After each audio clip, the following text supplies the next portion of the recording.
Good morning everyone, welcome back to my channel. তো সকাল সকাল ব্লগটা রান্নাঘর থেকে স্টার্ট করছি। তো আজকে বানাচ্ছি সকালবেলা ব্রেকফাস্টে লুচি আর ছোলার ডাল। ছোলার ডাল বানানো হয়ে গেছে, এবার গরম গরম লুচিটা ভেজে মিস্টার বড়ুয়াকে খেতে দেবো। অফিসে বেরিয়ে যাবে, তো সেই জন্য তাড়াতাড়ি করে ভেজে নিচ্ছি। তো সকালে উঠে আমার স্নান আর পুজো টুজো হয়ে গেছে, তো ওকে খেতে দিচ্ছি, মানে ও খেয়ে বেরিয়ে যাক, তারপরে আমি বাকি কাজগুলো করবো।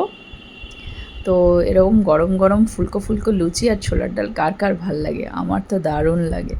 তো লুচি ছোলার ডালও বেশি ভালো লাগে। আমার ছেলের আবার লুচি আর আলুর দম বেশি ফেভারিট। তো যাই হোক, সবাইকে দেওয়া হয়ে গেছে, সবাই খেয়েও নিয়েছে, মিস্টার বড়ুবাবু অফিসে চলে গেছে। ও এবার আমি দুটো লুচি আর একটু ছোলার ডাল নিয়ে খেতে বসেছি। দারুণ হয়েছে, মিষ্টি মিষ্টি ছোলার ডাল। আর আজকের ওয়েদারটা সকাল থেকে একদমই ভালো না। এ দেখো, পুরো ঝোড়ো হাওয়া বইছে এরকম, আর ঘন কালো মেঘ, পুরো আকাশটা কালো মেঘে পুরো ঢেকে আছে, আর খুব মানে ঝোড়ো হাওয়া দিচ্ছে, ঝড়ের মতন পুরো হাওয়া দিচ্ছে। এই দেখো, দেখছো ওই দূরে নারকেল গাছটা কিভাবে হচ্ছে, জানি না, মনে হয় একটু পরেই বৃষ্টি আসতে পারে। Good morning. তো আজকে সকাল সকাল রান্না শুরু করে দিয়েছি। তো আজকে না মঙ্গলবার, নিরামিষ। তো নিরামিষে আজকে করছি ডাঁটা আলু পোস্ত আর এঁচড় করব। তো আরেকটা এঁচড় এনেছিলাম বাজার থেকে। তো এঁচড়ের সময় না এঁচড় খেতে খুব ভালো লাগে আমার। তো আজকে না মঙ্গলবার বলে তো নিরামিষ করব। তো ভাবলাম আজকে নিরামিষই এঁচড় করি, নিরামিষ করে দেখি কীরকম হয়। তো ফার্স্ট টাইম নিরামিষের এঁচড় বানাবো আজকে। আর এখন বসিয়ে দিয়েছি ডাঁটা আলু পোস্ত। তো এখানে আগের থেকে ডাঁটাটাকে ভেজে নিয়েছি আর আলুটাকে ভাজছি। নিরামিষের দিনে না কী রান্না করব বুঝতেই পারি না, যে কী যে রান্না করব আমার মাথাতেই আর কিছু আসে না। তো এখানে আমার পোস্ত রেডি হয়ে গেছে।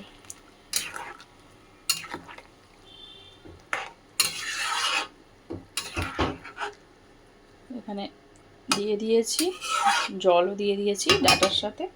এবার ঢাকা দিয়ে ফুটিয়ে নেব। তো এখন একটু নিজের জন্য চা বানিয়ে নিয়েছি। তো এখন বাজে তোমার 11:30 বাজে, রান্না হয়েই গেছে। এই যে একটু চা খাই, চলো। তো ওইদিকে তো আমার ডাঁটা আলু পোস্ত হয়ে গেছে। তো এখন আমি নিরামিষ এঁচড়টা বানিয়ে নিচ্ছি। তো কড়াইতে প্রথমে সরষের তেল দিয়েছি, তারপরে জিরে ফোড়ন, জিরে, শুকনো লঙ্কা আর গোটা গরম মশলা ফোড়ন দিয়েছি, তেজপাতা দিয়েছি তার সাথে। এবার দিয়ে দিলাম আলুগুলো। এবার আলুগুলো ভালো করে লাল লাল করে ভেজে নেব। আর ওইদিকে আমি এঁচড়টা আগের থেকেই ভেজে সেদ্ধ করে নিয়েছি, মানে সেদ্ধ করে তারপরে ভেজেছি। এ দেখো। আর এখানে এই যে আলুটাকে লাল লাল করে ভেজে তার মধ্যে একটুখানি টমেটোও দিয়েছি। আর এক সাইডে কাঁচা লঙ্কা, আদা আর টমেটো পেস্ট করে নিয়েছি।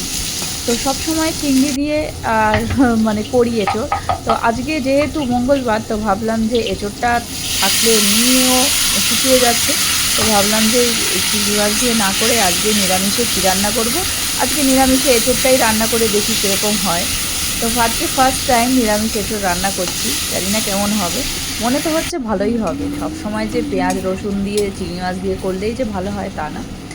এ দেখো, আলুটা ভাজা হয়ে গেছে। এর মধ্যে আদা, টমেটো, যে কাঁচা লঙ্কা বেটে রেখেছি সেটাও দিয়ে দিয়েছি। এবার এর মধ্যে নুন, হলুদ, জিরে গুঁড়ো, ধনে গুঁড়ো দিয়ে ভালো করে মশলাটা কষিয়ে নিচ্ছি।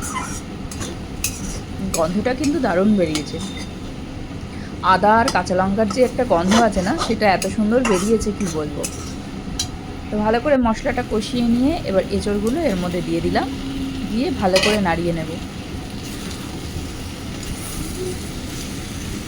ভালো করে নেড়ে চেড়ে বেশ জল দিয়ে ফুটিয়ে নিলেই হয়ে যাবে। একটুখানি লাস্টে চিনি আর একটুখানি গরম ঘি দেব। জাস্ট একটু ঘি আর অল্প একটু স্বাদ মতন চিনি দিয়ে নামিয়ে নিলেই হয়ে যাবে।